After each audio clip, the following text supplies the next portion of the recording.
Beep, beep, beep, beep, beep, beep. Live from Wellston, Georgia, it's the Wartown Times Sheriff Shootout Special 2024. Pew, pew. Greetings, everyone. It's your humble author, narrator, and fictional character, Daniel Louis Crumpton. And if you are in Wartown, Georgia, or Houston County, Georgia, this is, oddly enough, probably going to be one of the most important videos you can see for yourself and your loved ones for a very long time to come. You see, here in Houston County, Georgia, we have, obviously, an election cycle coming up, but we're going to be replacing not just a sheriff, but the longest sitting sheriff in American history. Yes, we've had the same sheriff in Houston County, Georgia for more than half of a century. And coming up here in this next election cycle, we're going to be replacing that guy. And there are 5 individuals that I'm aware of who are asking us for a job here in Wartown and in Houston County. Those 5 guys are, let's make sure I got it right, Slate Simmons, Matt Moulton, William Kendall, Jimmy Dunn, and Arthur Harris. So these guys are asking us to put them in the position that is, according to this document right here, the most powerful position an American can be put into, right? So your local sheriff has more power than the president, more power than the governor. The local sheriff is your last line of defense from the federal government in defense of this. So it's not a board of education position. No shade on board of education candidates. This is a very serious position that we're going to be filling here, because again, if you're paying attention to the country and the world, you understand that our federal government is absolutely collapsing and has gone insane, no matter what side of the aisle that you're on. So this election for this position is not one that we here in Wartown or Houston County can play team sports with. We cannot, on this sheriff's race, go in and pick R or D or red or blue. We have to put somebody in the position of sheriff as the last line of defense from a totalitarian federal government, hypothetically, in defense of all of our fundamental rights. So let's do our due diligence here and make sure that we put the right person in. Because again, if we've had a sheriff in office for more than half of a century here, it's highly improbable, but possible, that whoever we put in the sheriff's office, again, could be there that long. And so it's very critical that we make the right decision. Now, to assist all of you in Wartown and Houston County in making the right decision, we did a public service for you. We have sent a correspondence and questionnaire to every one of the candidates listed that we think someone running for this job position should be able to answer, and very quickly and very accurately, without spin, fluff, or dodging the questions. And so we did this thing for you. We sent this correspondence and questionnaire to all of these candidates, and you can find the entire text of the questionnaire at wartowntimes.com and zeninthecar.com. You can read it for yourself. And of course, since we're bougie here at Wartown Times, you'll probably see pretty little graphics with the questions on the screen as I'm reading them to you. Now, I will also say, if you're watching this on TikTok, it'll probably be in parts because, the time constraints. So if you are in Wartown or Houston County and you want to see this entire video in context and in completion, go to our YouTube channel, Zen in the Car. So it's Zen in the Car. That will probably flash on the screen too, because magic, right? So here we go. This is what yours truly, on your behalf, sent to every one of the applicants for the title of sheriff here in Houston County. This is the correspondence and questionnaire, and I'm going to slow down a little bit so we can digest what we're actually hearing. And of course, they all have this, and I'm going to report back to you what their answers are and who answered. So here it goes. You ready? Greetings. I am Minister Daniel Louis Crumpton, author of Then Came the Flood, contributor for the wartowntimes.com, zeninthecar.com, as well as a caregiver for the lawful nationwide medical cannabis collective Cannabis Total Wellness, cannabis.com. I am a resident of Houston County and have been an activist in the community since 2008, emphasizing the importance of the Constitution and government's role within its clear verbiage. I am sending each candidate for sheriff the following questionnaire to determine who the best candidate for said office would be, as well as share each candidate's responses with my audience within and without the community, so the voters can be fully informed and confident their next sheriff has every honorable intention to obey the oath of office they might take in the near future. Thank you for your time and willingness for transparency. My audience and I look forward to receiving your responses as they will be published publicly on multiple outlets. Questions on the supremacy of the Constitution. 1. How do you view the Constitution's limitations on federal power in the context of being a peace officer, especially concerning the 10th Amendment? 2. What is your interpretation of the Second Amendment, and how would you ensure that residents' rights to keep and bear arms are protected within your jurisdiction? 3.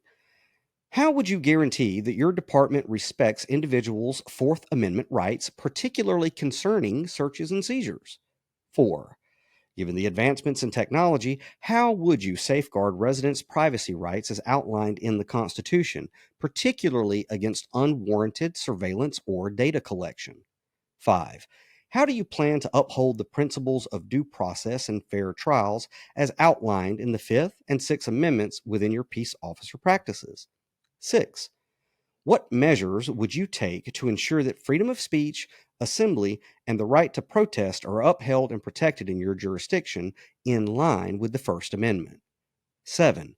How would you handle situations where federal law conflicts with state law, particularly regarding matters like immigration or drug enforcement, while still respecting constitutional boundaries? 8. Concerning the 14th Amendment's Equal Protection Clause, how do you plan to prevent racial or ethnic profiling within your department? 9. Can you provide examples of how you've defended civil liberties and fundamental rights during your career as a peace officer? 10. How would you respond to requests from other agencies or entities to compromise individuals' rights in the name of national security or public safety, considering the Constitution's emphasis on individual liberty?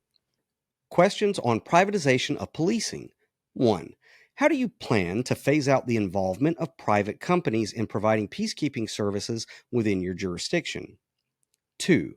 What steps will you take to end the use of privately operated prisons and bring all correctional facilities under public control? 3. Can you outline your strategy for transitioning probation services from private companies to public agencies, ensuring accountability and fairness in the process? 4. How will you work to eliminate any conflicts of interest that may arise from the financial incentives of private probation companies? 5. What specific policies will you implement to ensure that individuals under probation are not subjected to unfair fees or penalties imposed by private companies? 6. How do you intend to protect the rights and dignity of individuals supervised by private probation companies during the transition to public probation services? 7. What measures will you put in place to assess the performance and effectiveness of public peacekeeping and corrections services with the aim of replacing privatized alternatives? 8. Can you provide examples of guidelines or criteria you will use to determine when it's appropriate to bring services back under public control? 9.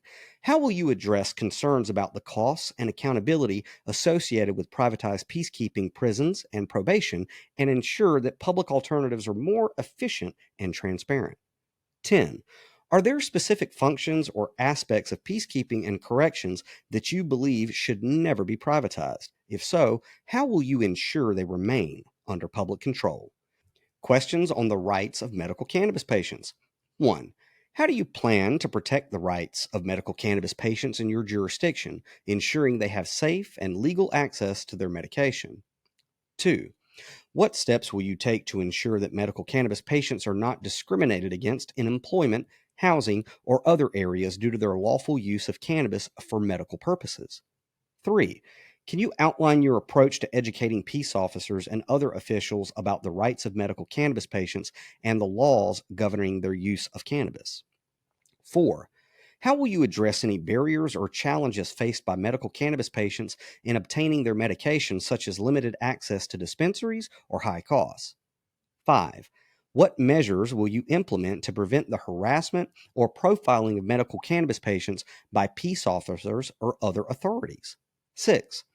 How do you plan to engage with medical cannabis patients and advocacy groups to ensure their voices are heard and their concerns are addressed in policy-making decisions?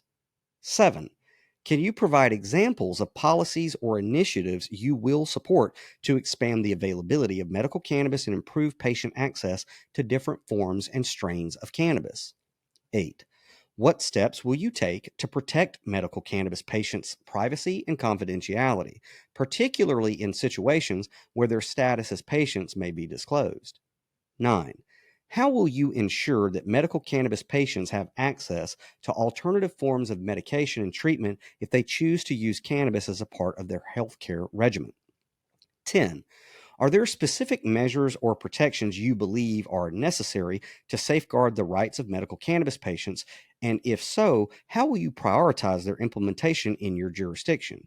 Again, thank you for your time and willingness to serve our community within the confines of the Constitution. I look forward to your responses. Sincerely, Minister Daniel Louis Crumpton.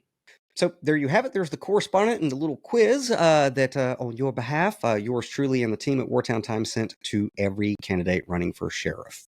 So you're welcome. If you are in Wartown, Georgia or Houston County, Georgia, and you are watching this, please send this video to everyone that you know so that your neighbors, your friends, and your family can be fully informed about who these candidates are and what their position is on this right here, because I have news for you.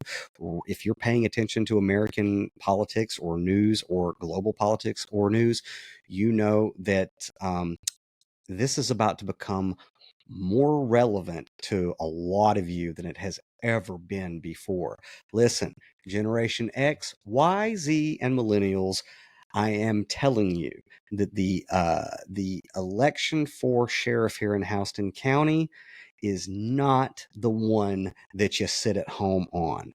Believe me, if we've had here in Houston County the longest sitting sheriff in American history, and that environment has gotten us to a place that we might be concerned about, then you want to be very cautious who you put in that position if you read between the lines. So be fully informed, and remember, who we are trying to vet here is the guardian and the defender of this document. So they better damn well know it. Guys, if you want the full questionnaire correspondence, please go to wartowntimes.com or zeninthecar.com. If you're on TikTok right now, hit follow. The longer formats are on YouTube at Zen in the Car. We're bougie, so it's on the screen. I love you guys. Stay informed, stay well, spread this, share this. Let's make history in Wartown again. Show these people what we can actually do when we start paying attention and have had enough of status quos. Until then, the other side of this, I love you guys. Stay well. Remember, it is Mental Health Awareness Month. Mental health awareness is a very, very significant issue here in Wartown. And before we go, we will let you know that the Georgia Cannasense team will be at the International Experience Extravaganza whenever it is finally announced and not postponed due to inclement weather. We're going to be passing out free pocket constitutions to everyone who comes up to our tent and table, educating you on your rights and access to medical cannabis, helping any of you in Wartown or Houston County or Georgia get a medical card for medical cannabis that keeps you lawfully protected at that table. It's going to be a great time. We're doing some good stuff in the community to get people thinking right, feeling right with plant medicine lawfully through the law.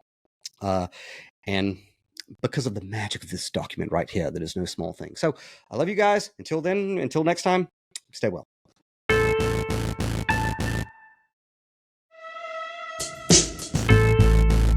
Zen in the Car, for the spiritually minded liberty activist on the go. Liketh, shareth, subscribeth. It's what the cool kids do.